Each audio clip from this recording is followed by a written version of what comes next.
बिजली महंगी कैसे हुई? 19वां हिस्सा। मोहम्मद अली कनाडा में सीटल हो चुके थे। वो पाकिस्तान को पीछे छोड़ आए थे, ताहम जब उन्हें जनरल बाजवा का पैगाम मिला तो वो सोच में पड़ गए। एनर्जी सेक्टर के वो माहिर थे। पाकिस्तान जिन एनर्जी क्राइसिस के चुंगल में फंस गया था, उनका हल निकालना जरूरी था। इन पावर क्राइसिस का हल सिर्फ इस वक्त निकल सकता था जब इस इशू की जड़ को पकड़ा जाता, जिसकी वजह से पाकिस्तान का बिजली का गर्दिशी कर्जा 2000 अरब का हिस्सा उबूर कर गया था। दिन रात मार्क अप अलग से जमा हो रहा था। पावर कंपनियों को कोई टेंशन नहीं थी क्योंकि वो डॉलर के हिसाब से बिल वसूल कर रही थीं और डॉलर का रेट रोज बरोज ऊपर जा रहा था। जब हर सेक्टर महंगाई के बोझ तले दबा था, पावर सेक्टर इस वक्त भी लंबी कमाई कर रहा था। अगर हुकूमत उनका गर्दिशी कर्जा नहीं चुका पा रही थी तो भी नुकसान न था, क्योंकि मार्क अप में रोजाना की बुनियाद पर इजाफा हो रहा था और किसी वक्त एक ही हिले में सब अदायगियां हो जानी थीं। जैसे 2013 में नवाज शरीफ के वजीर आजम बनने के 15-20 दिन के अंदर अंदर इसहाक डार ने एक ही दिन में इन सब पावर कंपनियों को 480 अरब रुपए की अदायगी कराई थी।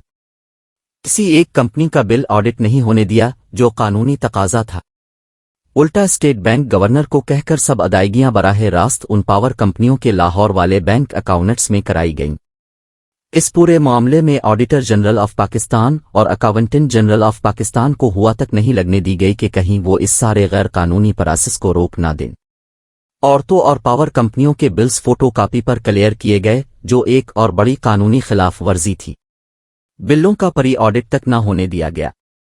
32 अरब रुपए का लेट अदायगी का जुर्माना तक मुआफ न कराया गया, जो पावर कंपनियां पीपीपी दौर में इस शर्त पर मुआफ करने को तैयार थीं कि उन्हें एकमुश्त अदायगी की जाए।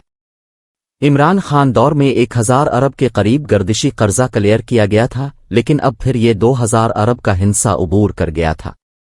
दूसरी तरफ गैस का गर्दिशी कर्जा भी 2000 अरब तक पहुंच रहा था। गैस और बिजली का मजमूई गर्दिशी कर्जा 4000 अरब क्रॉस कर गया था, जबकि पूरे मुल्क की टैक्स आमदन 4 से 5000 अरब ही थी। इन हालात में अगर मोहम्मद अली इनकार करते तो शायद वो इसे अपनी खुद गर्जी समझते। यूं 2019 की आखिरी से माही में मोहम्मद अली ने पाकिस्तान वापस आने का फैसला किया। वापसी पर उनकी मुलाकात इमरान खान से भी हुई, जिसमें उन्होंने पावर सेक्टर के अहम मामलात पर ब्रीफिंग दी, जिस पर उनकी भी आंखें खिल गईं। इस वक्त इमरान खान को महसूस हुआ कि पावर सेक्टर में जो कुछ गलत हुआ और हो रहा था, इसमें सारा कसूर जरदारी और शरीफ खानदान का ही निकलेगा। उनका ये सोचना जायज़ भी था, क्योंकि अब तक जितने पावर प्लांट्स लगे थे वो सब जरदारी और शरीफों के अदवार में लगे और ऐसी खौफनाक शराइत पर लगे थे जो पाकिस्तानी रियासत और अवाम के मुफादात के खिलाफ थे। यूं इमरान खान को भी ये सूट करता था कि ऐसी इंक्वायरी रिपोर्ट तैयार हो जिसकी आज़ादाना हैसियत पर कोई उंगली ना उठ सके और शरीफों का सारा कच्चा चिट्ठा भी सामने आ जाए, जिसे वो अवाम में ले जाकर दिखा सकें कि देखो तुम पर 3-3 दफ़ा हुकूमत करने वाली पार्टियों ने तुम्हें कैसे लूटा, और ये लूट मार एक दफ़ा नहीं हुई थी कि इसे नज़रअंदाज कर दिया जाता, बल्कि उन हुक्मरानों ने ऐसा जाल तैयार किया था कि उनकी 7 नस्लें भी खाती रहें तो कभी ख़त्म ना हो, बल्कि इन नस्लों की कमाई का बंदोबस्त उन्होंने डॉलरों में कर दिया था ताकि गिरती हुई रुपए की कदर भी उनकी इनकम पर असर न डाल सके। लेकिन खान को इल्म न था कि उन 2 सियासी जमातों के लाडलों के अलावा उनके दाएं बाएं बैठे अपने वजीर भी इस खेल में मुलव्वस पाए जाएंगे। तय हुआ कि मोहम्मद अली इस कमेटी के सरबराह होंगे जो पावर सेक्टर और आईपीपीज का 1994 से लेकर 2019 तक का सारा रिकॉर्ड और परफॉर्मेंस चेक करेगी। इस कमेटी के जिम्मे लगा कि वो पावर सेक्टर ऑडिट और गर्दिशी कर्जे जैसे गंभीर मसाइल का कोई मुस्तकिल हल निकाले। इस कमेटी में मोहम्मद अली के अलावा जिन दीगर प्रोफेशनल्स को शामिल किया गया उनमें वसीम मुख्तार, नेपरा के सलमान रहमान, एसीसीपी के Nauman Akhtar, competition commission of Pakistan के ज़ुबैर महमूद शामिल थे। उनके अलावा सज्जाद बाजवा FIA-ISI के लेफ्टिनेंट कर्नल रे से जावेद जहां, मुजम्मिल हुसैन, अदनान सत्तार, इमरान रमजान, कलीम अख्तर, अबूजर विलायत, अहमद अब्दुल मुईज़, हाफिज वाजिद वाहिदी, उमर असलम, फ़हीम बेग, फ़ायज़ा यकूब और सैयद इब्राहिम अली जैसे प्रोफेशनल्स भी शामिल थे जो अपनी अपनी फील्ड के माहिर समझे जाते थे। नौमान खान को इस कमेटी का सेक्रेटरी मुकर्रर किया गया था। कमेटी तो बना दी गई थी, लेकिन इस कमेटी के पास बजट नहीं था कि वो कहीं बैठकर काम कर सके। इस कमेटी को सिर्फ 4 कंप्यूटर्स दिए गए। मोहम्मद अली जब दफ्तर गए तो पता चला बाकी छोड़ी बैठने के लिए मुनासिब कुर्सियां मेजें तक मौजूद नहीं। इस पर मोहम्मद अली ने अपनी जेब से 15 लाख रुपए निकाल कर दिए कि जरूरी सामान खरीदा जाए ताकि सब लोग काम तो शुरू करें।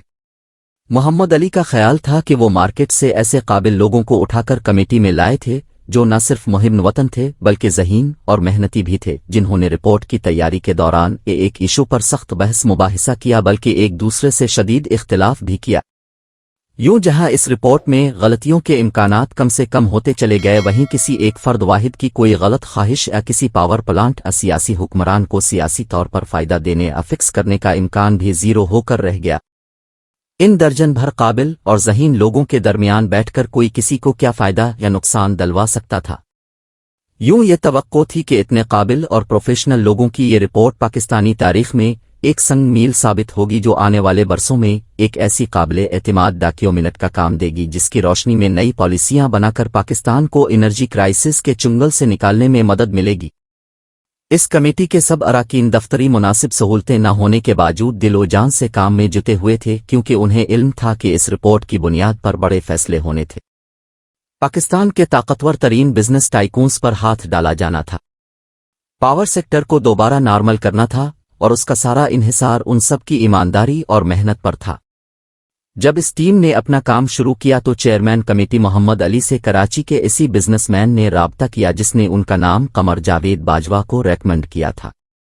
इस टाइकून का ख्याल था कि वो मोहम्मद अली, जिससे उनकी पुरानी दुआ सलाम थी, और वो अब लाहौर के इस बैंक मालिक टाइकून को फिक्स करने में मदद कर सकता था जिसका अपना पावर प्लांट भी था। इस रिपोर्ट में उसके खिलाफ लिखी चंद लाइनें इसके पुराने बदले की आग को ठंडा करने में मददगार साबित हो सकती थीं, लेकिन मोहम्मद अली ने इनकार कर दिया। इस बिजनेस टाइकून की ख्वाहिश को मुस्तरद करना मोहम्मद अली को महंगा पड़ा। चंद दिन बाद पता चला कि मोहम्मद अली के खिलाफ एक इंक्वायरी शुरू हो गई है। किसी ने इन पर इल्जाम लगाया था कि लाहौर के टाइकून के पावर प्लांट की करप्शन रिपोर्ट में शामिल न करने के एवज उन्होंने एक फार्म हाउस रिश्वत में ले लिया था। कनाडा में सब कुछ छोड़ छाड़ कर आए मोहम्मद अली बुरी तरह फंस चुके थे। दोस्तों, ये मशहूर कालम निगार और सहाफ़ी रूफ कलासरा का कालम था जो 6 अक्टूबर 2023 को रोजनामा दुनिया में शाये हुआ। वीडियो अच्छी लगे तो लाइक करें, चैनल पर नए हैं तो सब्सक्राइब करें और घंटी का बटन दबाकर बेल नोटिफिकेशंस ऑन कर लें ताकि हमारी तमाम वीडियोस के नोटिफिकेशंस आपको सबसे पहले मिले। अब से मुलाकात होगी अपनी अगली वीडियो में, तब तक के लिए अल्लाह हाफिज।